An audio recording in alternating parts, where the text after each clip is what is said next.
미국 같은 경우에는 스몰 웨딩이 이제 당연하답니다. 이제 가장 가까운 사람들 한 50명 내외로 모아서 하는 스몰 웨딩 이런 것들을 자연스럽게 생각하죠. 이게 이제 한국에서 뉴스로 이제 소개된다라는 게 무슨 의미일까요? 저는 그런 생각을 해봅니다. 이제 앞으로 한국도 스몰 웨딩이다. 기존 이제처럼 아주 큰 이제 대 장례식 뭡니까 예식장에서 사람들 엄청 모아놓고 많은 사람들의 축하 속에 되게 바쁘게 이렇게 결혼하는 이런 모습들은 이제 더 이상 이제 없을 것 같은 생각이 드는 거죠. 결혼식장이 예식이 12시인데 신부가 새벽에 한 4시에 일어나서 저기 뭡니까 그 신부 화장하는 곳에 가서 화장하고 드레스 입고 되게 이제 바쁘게 김밥 먹어가면서 결혼식장에 가서 하객들 인사하고 되게 이제 바쁘게 움직이고, 하객들도 마찬가지죠. 이제 얼굴 도장 찍고 밥 먹고 되게 이제 바쁘게 주말 이제 반나절을 보내는 거죠. 밥값은 좀 비쌉니까? 엄청 비싸죠. 이제 그런 얘기도 되게 많이 나오죠. 이제 10만 원 내고 혼자 먹으면 어떻게 됩니까?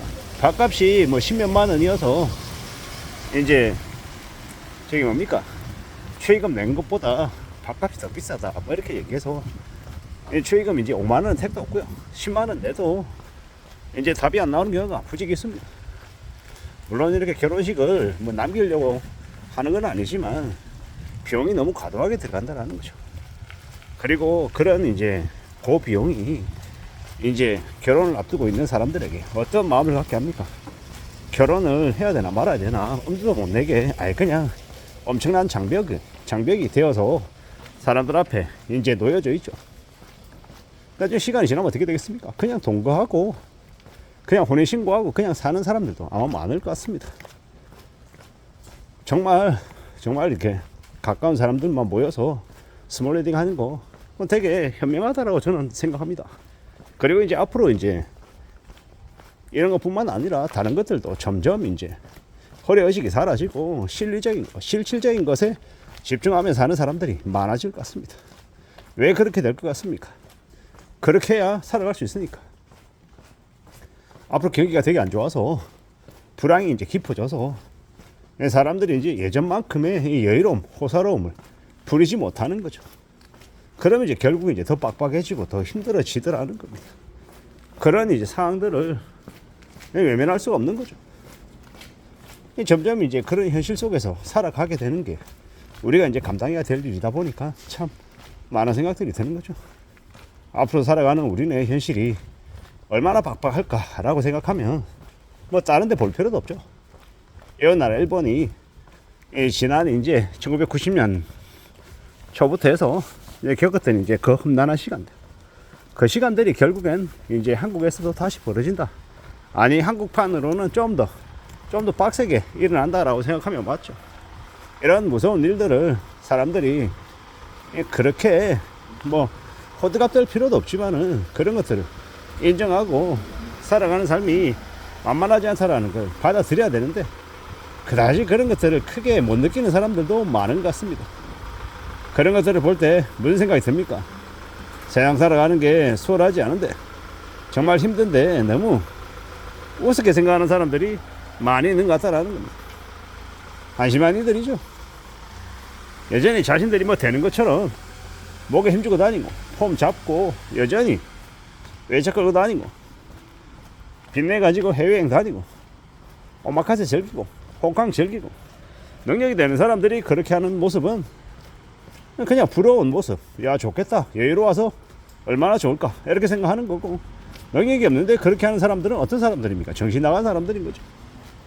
자신의 삶이 자신의 가족들이 밥을 굶고 되게 하층민으로 추락할 수 있는데 그렇게 여유롭게 폼 잡고 산다라는 건 제정신이 아닌 거죠. 스몰 웨딩도 마찬가지라고 저는 보는 겁니다. 선택이 아니라 이제 필수가 되어 갈 거다라고 보는 겁니다. 그러지 않으면 삶이 이제 무너지기 때문에, 노답이기 때문에 그렇게 할 수밖에 없다라고 보는 거죠. 이 나라 일본에서 많은 사람들이 점심시간에 왜 혼자 먹겠냐라는 거죠. 왜 개인 연락처, 개인 사는 집 주소 이런 것들을 왜 공유하지 않겠냐고요. 그런 거 잘못 공유되면 찾아가서 해코지라고 이제 일상 속에서 되게 불편하게 부탁하고 이러니까 그게 싫은 겁니다. 그런 현실 속에서 이제는 많은 것들이 이제 변하는 거죠.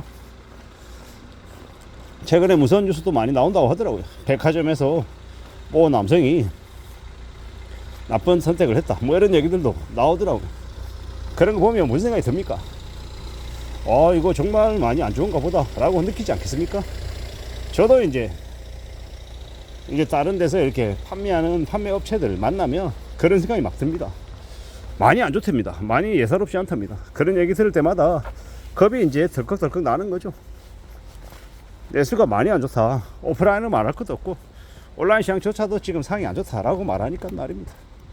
이런 험악한 상황 속에서 어떻게 살아갈 수 있을까? 과연 살아내는 게 가능한 걸까? 괜찮은 걸까? 라는 이제 고민들도 드는 거죠. 참 우리는 정신을 바짝 차리고 살아야 되는 시기입니다.